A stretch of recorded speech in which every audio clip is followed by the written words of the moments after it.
যদি আমাকে আলাদিনের মতো 3টা ইচ্ছা দেওয়া হতো, প্রথম ইচ্ছায় আমি এই পৃথিবীর সমস্ত বৈষম্য দূর করতাম। সৃষ্টিকর্তা সৃষ্টি করলো মানুষ, আমরা সৃষ্টি করলাম বৈষম্য, দল, জাতি, বিভেদ, হিংসা, বিদ্বেষ। কাজটা আপনি ঠিক করলেন না দাদা। আপনাকে বারবার সাবধান করেছিলাম দাদা, শুনেননি। এখন আমাদের কিছুই করার নেই। আচ্ছা, কি করবে তোমরা? মেয়েটাকে আমাদের হাতে ছেড়ে দিন আর এই গাটা ত্যাগ করুন, তাহলে আর কিছুই করব না। আচ্ছা, আর মেয়েটিকে তোমাদের হাতে ছেড়ে দিলে তোমরা কি করবে? কি করব আর, ওকেও জ্বালিয়ে দেব। অচ্ছুত জাতের আমাদের এই গায়ে কোনো জায়গা নেই। জাত? কার কি জাত?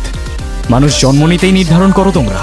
ব্রাহ্মণ, ক্ষত্রিয়া, বৈশ্যা, শূদ্রা আর দলিত তো তোমাদের নথির অনেক বাইরে।